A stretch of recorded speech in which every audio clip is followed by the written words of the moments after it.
एक बार कुरुक्षेत्र के मैदान में अर्जुन अपने संशय और मन की उलझनों से परेशान होकर भगवान श्री कृष्ण के पास गए। उनका मन विचलित था और आत्मा का सही ज्ञान प्राप्त करने की लालसा से वह भगवान से पूछ बैठे, हे केशव, क्या आप मुझे यह समझा सकते हैं कि आत्मा, मन और शरीर के बीच का संबंध क्या है? क्यों यह मन हमें बार बार भटकाता है और आत्मा का साक्षात्कार कैसे किया जा सकता है? श्री कृष्ण ने अर्जुन की ओर गंभीर दृष्टि से देखा और मुस्कुराते हुए कहा, पार्थ, यह प्रश्न केवल तुम्हारा नहीं है, यह प्रत्येक प्राणी का प्रश्न है जो माया और संसार के जाल में उलझा हुआ है। इसे समझने के लिए तुम्हें मेरे साथ एक आध्यात्मिक यात्रा पर चलना होगा। सुनो, मैं तुम्हें इसका रहस्य विस्तार से समझाता हूं। मन और आत्मा का संबंध।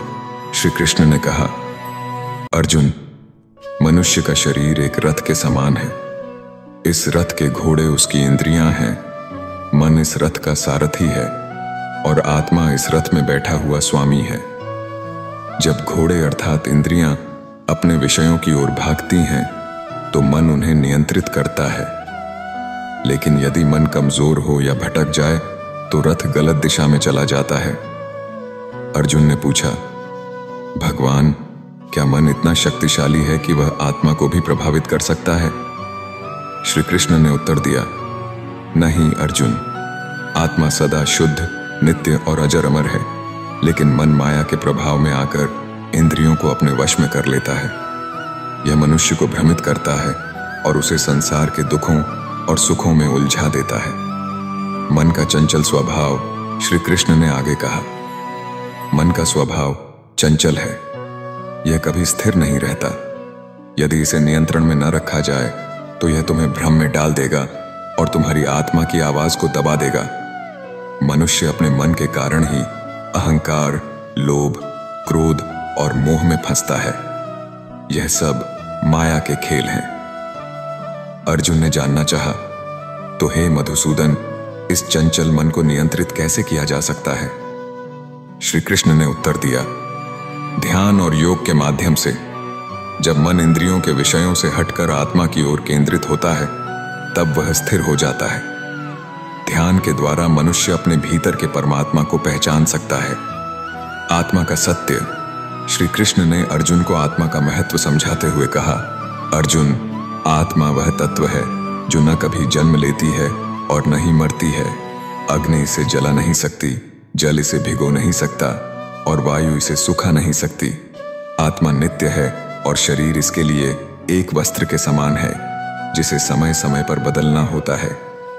अर्जुन ने विस्मित होकर पूछा, तो हे जनार्दन, जब आत्मा इतनी शुद्ध और अजर अमर है तो सुख दुख, मान अपमान और लाभ हानि का अनुभव क्यों होता है?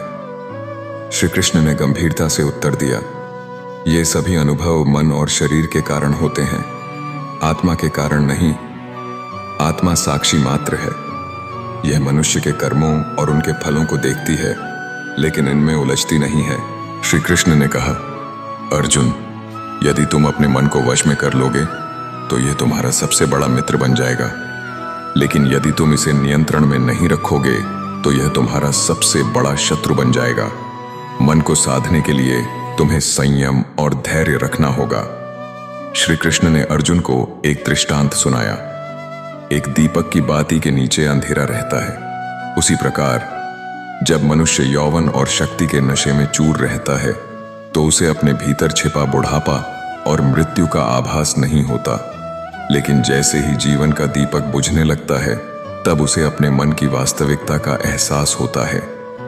श्री कृष्ण ने अर्जुन को योग का महत्व बताते हुए कहा, योग वह साधन है जिससे मनुष्य अपने मन को नियंत्रित कर सकता है।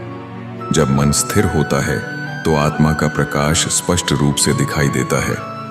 यह प्रकाश ही परमात्मा का साक्षात्कार है। ध्यान और भक्ति के द्वारा मनुष्य इस परम प्रकाश को प्राप्त कर सकता है। अर्जुन ने गहरी उत्सुकता से पूछा, तो हे गोविंद, क्या प्रत्येक मनुष्य आत्मा का साक्षात्कार कर सकता है? श्री कृष्ण ने मुस्कुराते हुए उत्तर दिया, हाँ अर्जुन, लेकिन इसके लिए मनुष्य को अपने मन और इंद्रियों पर विजय प्राप्त करनी होगी। उसे माया के बंधनों से मुक्त होना होगा। यह केवल दृढ़ संकल्प, तपस्या और भक्ति से संभव है। श्री कृष्ण ने अंत में अर्जुन को प्रेरित करते हुए कहा, अर्जुन, अपने मन को अपने वश में करो, इंद्रियों के विषयों से बचो और अपने भीतर झांको। आत्मा का साक्षात्कार करने के लिए तुम्हें अपने मन की आंखें खोलनी होंगी। जब मनुष्य अपने भीतर के परमात्मा को पहचान लेता है तो वह सभी दुखों से मुक्त हो जाता है और सच्चे आनंद को प्राप्त करता है। अर्जुन ने श्री कृष्ण की शिक्षा को अपने हृदय में धारण किया और मन, आत्मा और शरीर के इस रहस्य को समझ लिया। उसने अपने मन को साधने का संकल्प लिया और युद्ध भूमि में अपने कर्तव्यों का निर्वाह करने के लिए तैयार हो गया। यह शिक्षा आज भी हमें प्रेरित करती है कि हम अपने मन को साधें, आत्मा की ओर ध्यान केंद्रित करें और अपने जीवन में सच्चा आनंद प्राप्त करें।